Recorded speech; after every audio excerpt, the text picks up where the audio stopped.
morning everybody. I'm Malik from London and I came to visit Kuala Lumpur and meet the great Ronald who's the CTO of Cloud Token.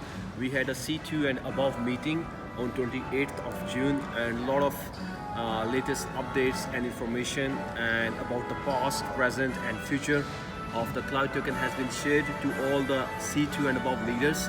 So I'm just making this small video for all the people who have joined recently or who are part of Cloud Token worldwide, just to understand few basic things about the project, because a lot of people don't have the understanding about how the Cloud Token business model works and how the technology involved in creating Cloud Token and the team behind, they are working on something different which we have seen in the past in the market, and how we are different from different wallets in the market as well. So my first question will be from Ronald what made you come up with the Cloud Token idea and all this? Basically, I was invited to participate in this project to help leaders that is being burned. Like us? Yeah, to Okay. come up with something that is real. Yeah. And at the time, I wanted to promote my 4.0 blockchain platform. Yeah. I needed a good project to actually sit on it. Yeah. And so I was talking to the leaders to come up with their ideas. They were all telling me of all the things that they were promised. Of a real trading engine, a real this, a real that, and blah blah blah blah. So I told them one thing: if you want the wallet to be on the blockchain, transactions will be slow. It will be expensive as well. Okay. So one of the things is I can actually put them on my 4.0 platform for their own platform tokens. Okay, and we can actually connect with the Gen 1, Gen 2 and Gen 3s, which are the Bitcoin, Ethereums and the EOSs, right? Yeah. So we gave it a try, and that's, I know, it was a lot of rocky start. A lot of things didn't work, but a lot of patience from the leaders. They know that to build something real, you need something real from scratch. Yeah. You need time. We are not a MLM company, so we don't even know how to actually build the affiliate program. So that was like given to somebody else to do. But the integration between the centralized calculation back to the chain, it is always really a challenge. We somehow got through this challenge until now. It's fabulous. We have about 400,000 members. We are on 38 different exchanges. Trading. Yeah, trading on 32. We have over 50 accounts with an AUM of over 400-500 million. Okay. So it's crazy. 500 millions we have now. Cost. For trading. 500 million. Okay, brilliant. So I want the new people to understand what is the difference between the Cloud Token model and the utility token and the previous models we have seen, ICOs and also the IEOs and STOs coming in the market. Most of the projects that is available in the market, they are on a ICO path, which means that you come in with your assets and they give you a token which you are able to buy or exchange for to be listed in a exchange, whether it's themselves or outside. This itself will create a price surge because of supply and demand, right? And if it's a supply and demand game, it's very simple. If I were to starve the supply, the demand would go up, bringing the price to go up, which is not really fair. Okay, it's highly manipulatable, just like how exchanges are now with Bitcoin or Ethereum or whatever. Whoever has the largest asset is able to manipulate the market. That's what we don't want to do in cloud. That's why you'll never be able to buy cloud tokens from the system. Okay, even there are a lot of inquiries or suggestions from leaders that started with us to say that why don't we have a flash sale of CTOs? We limit you to about 1 Ethereum, okay, to get CTOs. You are breaking what you promised. Yeah. So I'm the gatekeeper to actually gatekeep everyone to maintain this particular concept, so that there's no way you can buy CTOs. You can only earn it. You can only earn it. Like how Satoshi Nakamoto started Bitcoin in the first place. Can you buy Bitcoins? No, you can only mine it. You have to spend time to do something to help the community, then you get rewarded, right? So it's the same thing. Brilliant. I just want the new people to understand just a few points about the Ore Bitbeta system blockchain technology which you guys have developed, and how it is different from the other blockchain technologies, and what were the flaws there, and how it is run on the mobile technology as well, on the mobile devices. Okay, so my background is in architecture design for systems. So I've spent a better part of my life in Hong Kong, Korea, Denmark, and China to actually make phones or design phones. The dumb phones at the beginning, and then down to the feature phones and the ultra low cost, down to the smartphones that we have developed for Huawei and the rest. So there are a lot of things that the blockchain generation 1, 2, and 3, they're utilizing technologies from the 60s, 70s, whereby it's batch based. So it's not that they cannot do it, it's that they want to slow down the time that is taken to give out all the 21 million coins, right? Yeah. They purposely do it in this way so that it's not fast. But because of the world demand is so great for it, it cannot really accommodate.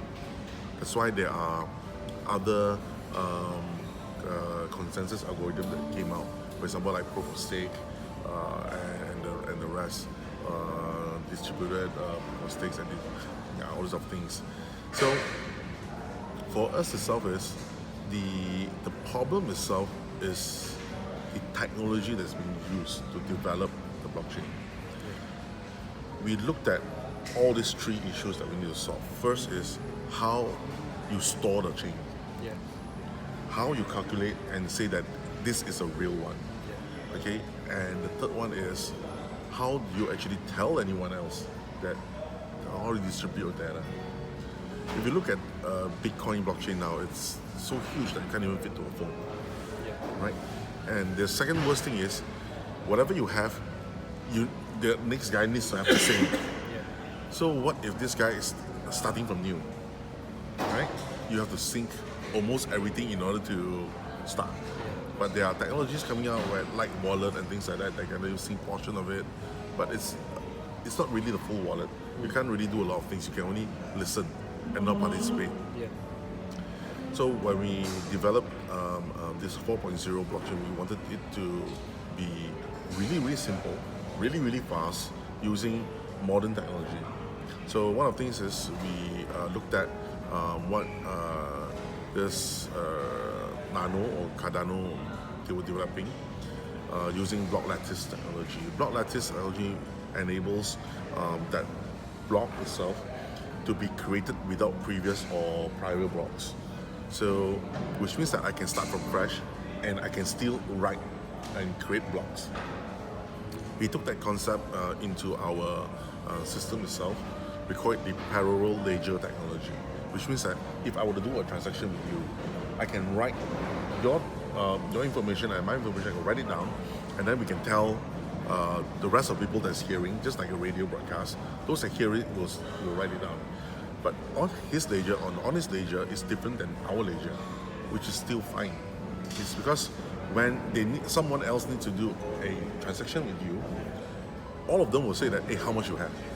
Because they know what is the last transaction. So it goes out in a way that is all about broadcasting. So that's the second part of it, about how things are distributed. In Gen 1, Gen 2, and Gen 3, they use this protocol called Whisper. Whisper is like I connect to a main bootstrap server. It tells me that all of you are on here. Yep. And I'm connected to all of you guys, of course, peer-to-peer. And for me to let you know that I've done the transaction, I have to tell each of you individually. If there's 100 people connected to me, I'll tell 100 times. But in BBS or Aura, myself, we just do it one time through UDP podcast.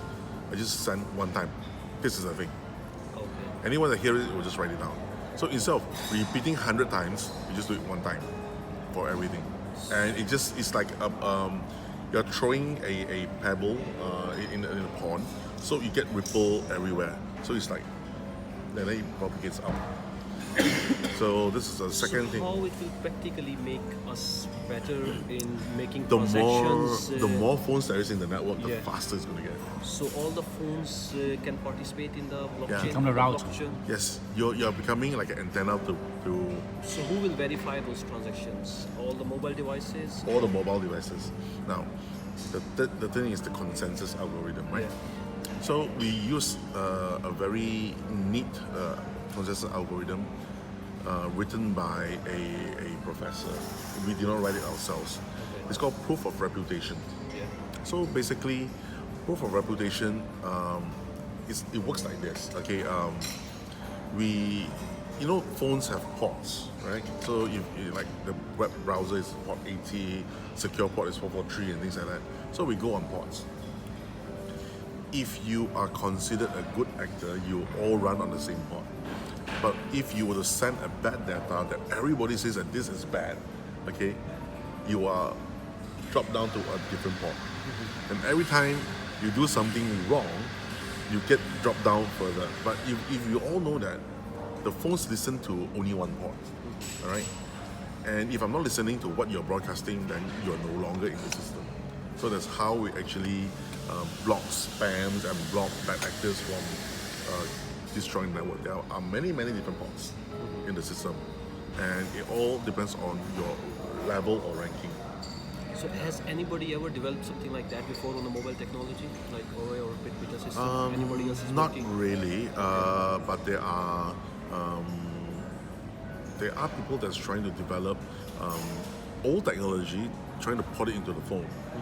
I think Hong Kong University is trying to do it, but I'm not sure whether they have succeeded or not. Basically, whatever is running on the phone is a light client, and whatever is running on the servers, they are the main nodes. We don't have that concept. Everything is on the app itself to propagate data. Okay, thank you. Now I just want to ask a little bit more about the Verum software and Jarvis AI. Who created it and how the whole system runs? So- just for the members to understand. Yeah. Obviously, we are doing trading and everything. I started to develop Jarvis without Verum in sometime end of February, and I took it off a Forex engine as a base. And Forex engines have very bad yield when it comes to trading for cryptos. So what I had to do was to re-engineer it in such a way that it will not trade on value, but it will trade on quantity. The second thing was I needed a brain that can let me tell it what is a good trade and what is a bad trade. Okay, but how do you know what is a good trade and what is a bad trade? Buying at a loss does not mean that you are losing. It just means that you're buying at a maybe slightly higher price or slightly lower price that the numbers just don't make sense. But in the market itself, a lot of trades, it depends on sentiment. So it will just go up and down. So the engine itself just takes in all this data and chunks out this is good, this is bad, this is unknown, this is good, this is bad, this is unknown kind of thing. So over the number of months and the number of trades, as you can see just now, we have done a lot of trades, right? 108,000 Bitcoins traded. The number is staggering just for one. In total, we have done over, I'm not sure, probably 300 or 1,000 Bitcoin trades. So it's really weird. So all these things are gathered onto the brain, and now the brain is actually not too bad. Okay, Will it getting better and better? it will in get better and better. experience? It will get better and better. First thing it did was it tried to spot what is a good trade, what is a bad trade, when can I start to buy in, and when can I start to sell. And when there's human telling me to sell, and it's not a good time to sell, do I sell or not? So we wrote all these things into the trainer, and it just went in. So Jarvis' first debut was in February, and we put in about 100,000. In less than half an hour, we lost 70,000. So back to the drawing board, we figure out that because it cannot be dealt by logic, trading is not logic, it's unlogical one. When someone just decided to short it, it just short it. Right? So for a better part of 2 weeks, everybody saw that I was like nearly dead, trying to figure out how to do this. We found out from a friend of a friend, a math professor, that he has something really cool. So we went to see him, and he showed us a algorithm that he has developed for a trading house for spot commodity gold trading. So he came to us and said that maybe this might work for you. So we added his algorithm, the calculation, which is Varoom, the first version of Varoom, into the detection engine before even Jarvis is trading, and it can spot what to actually trade with. So basically, from then on, Jarvis made good money. So let's say in last 3 months, April, May or June, what will be the average you will say the software is making monthly? What average roughly? It's actually varies. Yeah. It varies a lot. I mean, the lowest you can go is about 3. Okay, which is I think good enough for all the payouts. I mean, Per day? per day lah. 3%? Yeah, I mean, the very, very good days it can be really, really, really high. Just imagine that you can buy your Bitcoin at 7,004, you can sell it at 12,000, Yeah. right? But it is not one day. That's like maybe in the course of 4 or 5 days, Yeah. right? Then you average it out, Yeah. right? Which, yeah, is good as well. So basically, it's doing that yield. I can't really tell you the yield numbers, it's because I really don't have it. Yeah. But the cool thing is, I see the number of assets keep coming up, and there are maximum percentages given out for most of the days. Brilliant. And even if the market comes down, will it affect the trading? If it's what we call sideways market, Yeah. sideways market is very little volatility, but it's all sliding down. Then not much we can do. But if it's a volatile down or volatile up, then there are many, many times you can do a trade. Right. Anytime there's a spike, even though it's going down, it's good. Really. We just need that volatility. Okay, now about a little bit about the future of Cloud Token. Obviously, we are planning an event, most probably end of August or September, for 10,000 people, and you are preparing a lot of stuff to obviously give new information about the new projects involved, which will help to create the ecosystem for the Cloud Token. So Basically, it's not about more news of what is coming, but it's more about a celebration of what has come. yeah, That will be the topic or the theme. It's like we all now celebrate that because we can have a place to use CDOs now. These are the partnerships that we made. We will invite our partners. All of this will come. including probably all the trading partners that we have, all the merchants that sign up for our merchant program, all will be there, and all the partners. So it's a celebration with the members that finally we are here, and you can start to use the wallet regularly. Yeah, in your and you lives. will also have the payment cards ready by that time? The MasterCards are already on the way. The API, we already have it, and it's being integrated into the app. Yeah, the prepaid cards are there. By August, the KYC module will be ready for you guys to do the KYC, but not through our platform, through another platform. Yeah, and once that is ready, you guys can apply for it. And each one that apply for the card, you are eligible to actually get a ticket to come over for the event.